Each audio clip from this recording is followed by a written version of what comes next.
Saudi আরবের রেস্টুরেন্টের ভিসায় যেসব ভাই বাংলাদেশ থেকে আসবে আজকে এই ভিডিওটা সম্পূর্ণ দেখবেন। সৌদি আরবের রেস্টুরেন্টে কি কাজ করি আর কি সুযোগ সুবিধা থাকে সবকিছু এই ভিডিওতে আজকে আমি দেখাবো আপনাদের। তো বাংলাদেশ থেকে যেসব ভাই রেস্টুরেন্টের কাজে সৌদি আরবে আসতে চাচ্ছে, তো তাদের আমি বেসিক কিছু ধারণা দিই। দেখেন, সৌদি আরবের রেস্টুরেন্টে আমি আজকে আমার রেস্টুরেন্টটা আমি আপনাদের ঘুরে দেখাবো। তো তার আগে আমি কিছু কথা বলি, অবশ্যই কথাগুলো অনেক গুরুত্বপূর্ণ। যারা হচ্ছে রেস্টুরেন্টের কাজে আসতে চাচ্ছেন নতুন, দেখেন রেস্টুরেন্টের কাজ হচ্ছে এমন একটা কাজ, এখানে সৌদি আরবের রেস্টুরেন্ট কফি শপের ডিউটি হচ্ছে অনেক বেশি হয়ে থাকে। যেমন হচ্ছে 12 থেকে 13 ঘন্টা ডিউটি করতে হয় আপনাকে, মানে আপনি যদি রেস্টুরেন্টে আসেন করতে হবে।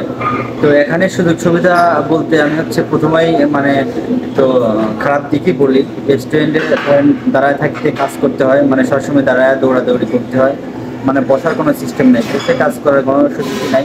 এখানে দাঁড়ায় কাজ করতে হবে, আপনি 12 ঘন্টা ডিউটি করলে 12 ঘন্টায় ডিউটি আপনি দাঁড়ায় করতে হবে। আর হচ্ছে কাস্টমার যখন হচ্ছে আপনার ডিউটি শেষ হয়ে যাবে, তার আগে যদি কাস্টমার আসে আপনাকে অবশ্যই কাস্টমার শেষ খাবার দাবার রেডি করে দেওয়ার পরে খাবার হচ্ছে শেষ না হওয়া পর্যন্ত আপনাকে রেস্টুরেন্ট ওপেন করে রাখতে হবে এবং আপনি ডিউটি করতে হবে। তো এখানে দেখেন ওয়েটার আছে, হায়দার ভাই। তো এখানে হচ্ছে ওয়েটারের কাজ করে, আর হচ্ছে এখানে মার্শালার কাজ করে আমার একজন চাচা। আর এখানে আমি এটা হচ্ছে আমার সেকশন, আমি এখানে কাজ করি। মূলত এটা হচ্ছে আমার সেকশন, কারণ প্রত্যেকটা মানুষেরই মানে সেকশন ভাগ করে দেওয়া আছে। তো রেস্টুরেন্টের হচ্ছে কাজ হচ্ছে, ধরেন প্রথম অবস্থায় যারা আপনি নতুন আসবেন তাদের ক্ষেত্রে আমি বলি একটু বেতন কম হবে। বেতন কম হবে, পরবর্তীতে আস্তে আস্তে যখন আপনি কাজ শিখে যাবেন তখন কিন্তু আপনার বেতন আস্তে আস্তে বাড়তে শুরু করবে। আপনি নতুন অবস্থায় আসার পরে কিন্তু আপনি মানে বেশি টাকা বেতন পাবেন না। আপনাকে নতুন অবস্থায় অবশ্যই আপনাকে কাজ শিখতে হবে, কারণ রেস্টুরেন্টের কাজ আসার পরেই শিখতে হয়। যেমন বাইরের অন্যান্য কনস্ট্রাকশনের কাজগুলো এগুলো কিন্তু বাংলাদেশ থেকেই শেখা যায়, কিন্তু রেস্টুরেন্টের কাজগুলো বাংলাদেশে তো আর সবাই রেস্টুরেন্টের কাজ শিখতে পারে না। যারা এই দেশের রেস্টুরেন্টের খাবার দাবারও অন্যরকম। তো অবশ্যই এখানে আসার পরে কাজগুলো শিখতে হয়। তো এটা হচ্ছে আমাদের রেস্টুরেন্টের সাইড। তো এই পলিথিনগুলো দেওয়ার কারণ হচ্ছে গায়ে যাতে ময়লা না হয় এই জন্য। তো আমি হচ্ছে আমার রেস্টুরেন্টটা ঘুরে ঘুরে দেখাবো। তো আমি আপনাদের হচ্ছে রেস্টুরেন্টের ভালো দিকটা বলি। রেস্টুরেন্টের কাজে যদি ধরেন আপনার ভালো দিক হচ্ছে, আপনার ধরেন এসির মধ্যে থাকতে পারবেন। উপরে কিন্তু এসি আছে, মানে গরম গরম অনুভব করতে পারবেন না। আর হচ্ছে বাইরে সৌদি আরবের বাইরে প্রচুর পরিমাণে গরম পড়ে, আপনারা অনেকেই জানেন যারা হচ্ছে সৌদি আরব সম্পর্কে তো ধারণা আছে কিংবা আছেন কিংবা থেকে বাংলাদেশে আছেন। সৌদি আরব কিন্তু প্রচুর পরিমাণে গরম পড়ে, আর শীতের সময় অনেক বেশি শীত পড়ে। এখন কিন্তু প্রচুর শীত পড়তেছে বাইরে, কিন্তু এখন আমি আছি রেস্টুরেন্টের ভিতরে, আমার কোনো মানে সেরকম শীত ধরতেছে না, কিন্তু বাইরে গেলে পরে কিন্তু অনেক শীত আছে, বুঝছেন। এই জন্য হচ্ছে রেস্টুরেন্টের কাজে ধরেন এই দিক দিয়ে আপনি হচ্ছে সবচেয়ে মানে সুযোগ সুবিধা ভালো, যে গরমের সময় আপনি গরম অনুভব করতে পারবেন না, এমনকি হচ্ছে শীতের সময় আপনি রেস্টুরেন্টের ভিতরে কিন্তু আপনি গরম পাবেন না। আর বাইরে যারা কাজ করে ভাই, বাইরে যারা কাজ করে অনেক পরিশ্রম করে ভাই, বাইরে অনেক পরিশ্রম করে। এমনকি হচ্ছে বাইরে গরমের সময় অনেক গরমের মধ্যে কাজ করতে হয়, আর শীতের সময় তো অনেক বেশি শীতের মধ্যে কাজ করতে হয়। কারণ প্রবাস জীবন তো ভাই, কাজ না করলে পরে একদিন আপনি কাজ করবেন না, আপনার একদিনে হচ্ছে মানে লস। সেই ধরবে এখন বিদেশে কোন একদিন বসে থাকবেন আপনি একদিনই লস। আমরা এখানে মূলত আসছে হচ্ছে টাকা ইনকাম করার জন্য। তো আমাদের এখানে বসে থাকলে চলবে না। আর আমার বিশ্বাস করেন রেস্টুরেন্টের কাজে, আর একটা বলি, রেস্টুরেন্টের কাজে কোনো ছুটি নাই। রেস্টুরেন্টের কাজে ছুটি হয় না, কিছু কিছু জায়গা হয়, তা আমাদের রেস্টুরেন্টে কোনো ছুটি নেই। আমার ঈদের দিনও ডিউটি করতে হয় ভাই, ঈদের দিন আমি ডিউটি করি, বুঝছেন। মানে এত পরিমাণে হচ্ছে কাজের চাপ, আর হচ্ছে মানে ছুটি কোনো সুযোগ নেই, কারণ আমি এই সেকশনে কাজ করি।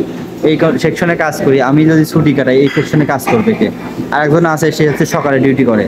তো সকাল বিকেল যদি দুই টাইমে রেস্টুরেন্ট বন্ধ মানে ওপেন থাকে, দুই টাইমে ওপেন থাকলে কিন্তু মানে ছুটি কারণে কোনো সুযোগ নাই। তো আমাদের হচ্ছে কোনো ছুটি নাই, বছরেও কোনো ছুটি নাই। ঈদের মধ্যে আমার ছুটি নাই, বুঝছেন।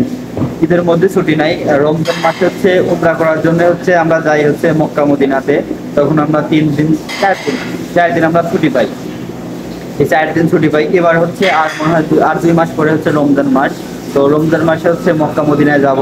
সম্পূর্ণ ভিডিও আমি আপনাদের সাথে শেয়ার করবো, কিভাবে আমরা উমরায় যাই, কিভাবে হচ্ছে উমরা করি, মানে সম্পূর্ণ আপনারা ভিডিওতে দেখলে অনেক ভালো লাগবে ইনশাল্লাহ। অবশ্যই আমার এই ইউটিউব চ্যানেলটা সাবস্ক্রাইব করে পাশে থাকবেন। আমি হচ্ছে আপনাদের নতুন নতুন ভিডিও দেওয়ার চেষ্টা করব সবসময়। আপনারা যেগুলা জানতে চান কমেন্ট করবেন, অবশ্যই আমি হচ্ছে আপনাদের রিপ্লাই দেওয়ার চেষ্টা করব সবসময়। আর রেস্টুরেন্টের কাজে প্রথম অবস্থায় বেতন হয় 1300 টাকা, বুঝছেন? 1300 টাকার নিচে আয় হয় না। 1300 টাকা থেকে মানে 1200 থেকে 1200 1300 এরকম থাকে বেতন। আস্তে আস্তে বেতন বাড়ে, বুঝছেন? কাজের উপর ডিপেন্ড করে আপনার বেতনটা বেড়ে যাবে। আর যদি আপনি হচ্ছে কাজ শিখতে পারেন তাহলে তো কোনো কথাই নাই। অন্য কোনো রেস্টুরেন্টে যদি আপনি যান, অন্য কোনো রেস্টুরেন্টেও যদি আপনি কাজ করতে যান তাহলে আপনার বেতন অনেক বেড়ে যাবে, কারণ হচ্ছে আপনি কাজ জানেন। তো আমি আগে রিয়াদে কাজ করছি, রিয়াদে কাজ করছি, সেখান থেকে কাজ শিখছিলাম। এই জন্য কিন্তু আমার একটি জায়গা নিয়ে আসছেন। নতুন রেস্টুরেন্ট যখন ওপেন হয় 2 বছর আগে, তখন কিন্তু আমি এই জায়গায় আসছি, কারণ আমি আগে অন্য জায়গায় কাজ শিখছি, এই জন্য আমাকে এখানে নিয়ে আসছে। তো কাজ শিখলে পরে ভাই অনেক মানে ভ্যালু আছে যে কোনো কাজ ভাই। কাজ শিখলে বেতনও বেশি থাকবে, আপনার হচ্ছে সব সুযোগ সুবিধা সবকিছু বেশি থাকবে। আপনি কাজ না জানলে পরে প্রথম অবস্থায় ভাই এসে ধৈর্য ধরতে হবে। যারা প্রবাসে নতুন আসবেন ভাই, আমি আপনাদের হচ্ছে সবসময় ভালো টিপস গুলা দিয়ে থাকি। আসার পরে ধৈর্য ধারণ করা লাগবে। আপনি ধৈর্য না ধরলে পরে আপনি হচ্ছে কিছুই করতে পারবেন না। প্রবাস মানে হচ্ছে ধৈর্য।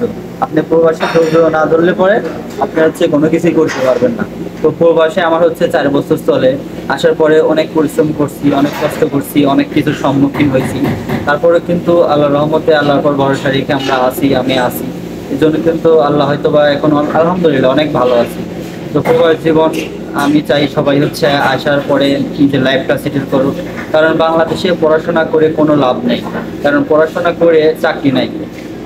আমি আমার বয়সে আমার সিনিয়র যারা, তারাও হচ্ছে পড়াশোনা করে দেশে এখনো ঘোরাফেরা করতেছে, মানে কিচ্ছু করতে পারতেছে না।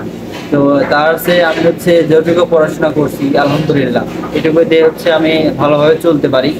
তো আমি তার অনুযায়ী অনেক ভালো আছি। আমি ইচ্ছা করলে পরে এখন আমি যে কোনো একটা বাংলাদেশে যে কোনো একটা প্রতিষ্ঠান তারা করতে পারবো, কিন্তু তারা পারবে না। তাদের হয়তো বা বাপের থেকে নিতে হবে, কিংবা হচ্ছে জমি বিক্রি করতে হবে, মানে ঋণ করতে হবে। আর আমি যদি চাই, আমি প্রবাস জীবনে যত পরিশ্রম করছি আলহামদুলিল্লাহ, আমি বাংলাদেশে যাওয়ার পর নিজের পায়ে দাঁড়াতে পারবো আল্লাহর পরে, এইটুকু বিশ্বাস আছে। তারপরে হচ্ছে আপনারা দোয়া করবেন, আমি হচ্ছে আপনাদের ভালো টিপস গুলা দিয়ে থাকবো, মানে সঠিক পরামর্শগুলো দিয়ে থাকবো। আর হচ্ছে প্রবাসীরা যারা নতুন আসবেন, প্রবাসে যারা আসবেন, তারা আমার থেকে কমেন্ট করে জানতে পারেন যে আপনারা কোন বিষয়ে জানতে চান, আপনার কোন সমস্যাগুলো আপনি জানতে চান। অবশ্যই আমি হচ্ছে আপনাদের কমেন্টগুলো পড়ি, এমনকি আপনার রিপ্লাই দেওয়ার চেষ্টা করবো। আর এখন আমি আমাদের রেস্টুরেন্টের ভিডিওটা আমি আপনাদের দেখাবো। আমাদের রেস্টুরেন্টে কীরকম, কোন সেকশনে কী আছে না আছে, এগুলো আমি আপনাদের দেখানোর চেষ্টা করব। আর আপনারা হচ্ছে যারা নতুন সৌদি আরবে আসবেন, অবশ্যই কমেন্ট করে জানতে পারেন কি কি সমস্যা অসমস্যা হতে পারে না হতে পারে। আমার হচ্ছে ইউটিউব চ্যানেলটা সাবস্ক্রাইব করে পাশেই থাকবেন। তো সবাই ভালো থাকবেন, আশা করি আমার ভিডিওটা অবশ্যই আপনাদের ভালো লাগবে, এমনকি আপনারা একটু হলেও জানতে পারবেন যারা রেস্টুরেন্টের কাজে সৌদি আরবে আসতে চাচ্ছেন। আর এটা হচ্ছে আমাদের রেস্টুরেন্টের হচ্ছে কিচেন। কিচেনের মধ্যে আসলে আমি দেখাই। এখানে হচ্ছে প্রথমে এটা আছে হচ্ছে হট সেকশন, যেটা হচ্ছে আগুনের সবসময় রান্না বান্না হয়, লাইভ কিচেন। আর সামনে যেটা দেখতে পারতেছেন এটা হচ্ছে পিৎজা, তারপরে হচ্ছে রুটি যেগুলো তৈরি হয়। আর এখানে হচ্ছে কাবাবের কাজ হয়। এটা হচ্ছে চিকেন দিয়ে কাবাব তৈরি করা হচ্ছে। তো আজকে আমি মূলত আপনাদের একটু আইডিয়া দিলাম রেস্টুরেন্টের আসলে কিরকম কি কাজ টাজ এরকম। আর আমার হচ্ছে রেস্টুরেন্টের ভিতরে এই সেকশনে আমি হচ্ছে কাজ করি। এখানে হচ্ছে সালাদ সেকশন। তো আমি হচ্ছে ধরেন সালাদের কাজ করি। আর সৌদি আরবে আসার পর থেকে আমি সালাদের কাজ করি, 4 বছর চলে। তো রেস্টুরেন্টের কাজে আমি তো বললামই সবকিছু। তো আপনাদের যদি একটু হেল্প হয়, একটু যদি মানে বুঝতে পারেন, এটাই হচ্ছে আমার চাওয়া। যাই হোক, সবাই ভালো থাকবেন। নেক্সট কোনো ভিডিওতে আবার দেখা হবে।